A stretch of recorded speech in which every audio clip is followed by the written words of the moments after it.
ठीक। नमस्कार स्टूडेंट्स,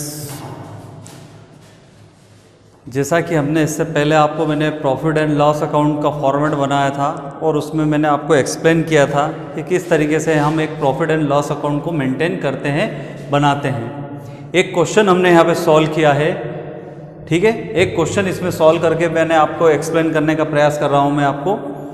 तो सबसे पहले जैसा कि मैंने आपको बताया था, प्रॉफिट एंड लॉस अकाउंट बनाना बहुत ईजी है, क्योंकि हमने कक्षा 11th में प्रॉफिट एंड लॉस अकाउंट बनाना सीखा था, ठीक है। प्रॉफिट एंड लॉस अकाउंट का कॉलम रहते पर्टिकुलर अमाउंट, इधर क्रेडिट साइड में ऑल इनकम और प्रॉफिट आता है, इधर ऑल एक्सपेंसेस आते हैं, ठीक है। और इनकम में से एक्सपेंसेस को लेस करते हैं, जो भी आता है वो प्रॉफिट आ जाता है, उसको हम डिस्ट्रीब्यूट करते हैं। अब इस क्वेश्चन में 3 पार्टनर्स है, पारस, विकास और नितिन, ठीक है। पारस, विकास और नितिन 3 पार्टनर्स है। उन्होंने एक न्यू बिजनेस स्टार्ट किया है, ठीक है। उन्होंने एक न्यू बिजनेस स्टार्ट किया है और उनके द्वारा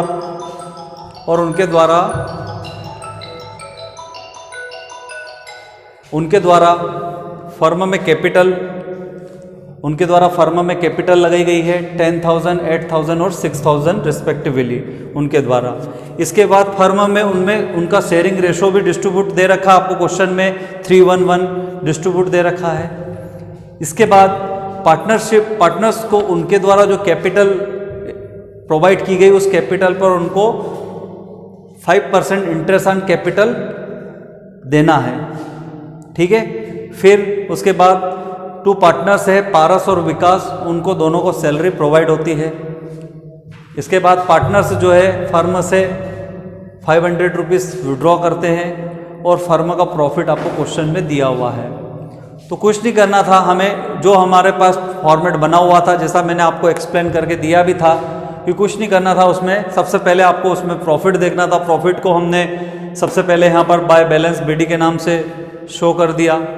इसके बाद इंटरेस्ट ऑन कैपिटल बोल रखा उन्होंने, तो इंटरेस्ट ऑन कैपिटल फर्म के लिए एक एक्सपेंसेस की मद है, ठीक है। तो एक एक्सपेंसेस की मद है, तो उस एक्सपेंसेस की मद होने के कारण उसको हम डेबिट साइड में कैलकुलेट करेंगे to interest on capital. Particular पारस के द्वारा जो इन्वेस्ट की गई कैपिटल है 10,000 का 5% निकाला 500। विकास की कैपिटल 8,000 थी, तो 8,000 का 5% 400। नितिन की कैपिटल 6,000 थी, 6,000 का 5% 300। तीनों को प्लस करके कॉलम अमाउंट वाले कॉलम में शो कर दी। इसके बाद पारस और विकास को सैलरी प्रोवाइड की जाती है, तो यहाँ पे डेबिट साइड में सैलरी लिख दी हमने।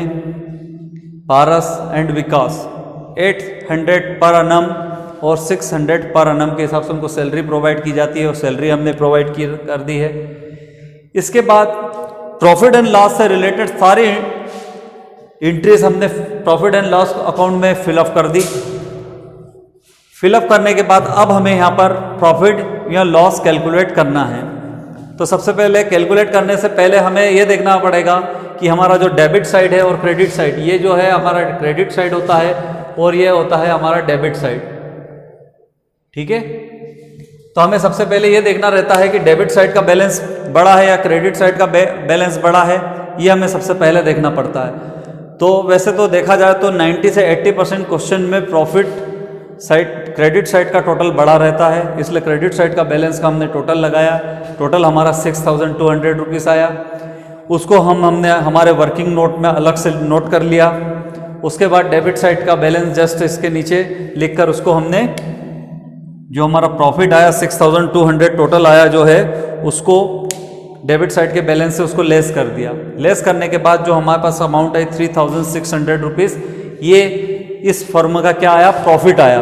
अब इस प्रॉफिट को क्या होता है कि फर्म में जितने भी पार्टनर्स रहते हैं उनका जो भी शेयरिंग रेशो रहता है उस शेयरिंग रेशो में डिस्ट्रीब्यूट कर लेते हैं। इस क्वेश्चन में पार्टनर्स का जो शेयरिंग रेशो है वो 3:1:1 है। 3:1:1 मतलब 3 और 1 4 और 1 5, 3/5 1/5 1/5। तो हमारे वर्किंग नोट में हमने सबसे पहले वाला जो पार्टनर्स है पारस 3,600 इंटू 3/5 में कैलकुलेट करके 2,100 इनका अलग से इंडिविजुअली प्रॉफिट कैलकुलेट कर लिया। विकास का फिर कैलकुलेट करा हमने 720 इंडिविजुअल प्रॉफिट हो गया। नितिन का इंडिविजुअली 720 रुपीज़ प्रॉफिट कैलकुलेट कर लिया। अब इसको हम डेबिट साइड में टू पार्टनर्स कैपिटल अकाउंट लिखते हैं, तीनों के अलग अलग इंडिविजुअली प्रॉफिट लिखकर उनको तीनों को प्लस करके हम अमाउंट वाले कॉलम में अमाउंट शो करते हैं।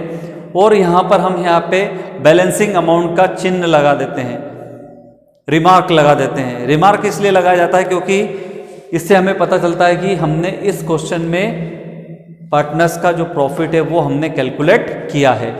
ठीक है, अब इसके बाद आपका प्रॉफिट एंड लॉस अकाउंट के बाद पार्टनर्स कैपिटल अकाउंट क्रिएट होता है। अब पार्टनर्स कैपिटल अकाउंट की दो मेथड होती है, एक मेथड होती है फिक्स कैपिटल मेथड और दूसरी होती है पर्टिकुलर कैपिटल मेथड। तो सेकंड वाली मेथड से हमने अभी पार्टनर्स कैपिटल अकाउंट मेंटेन किया है।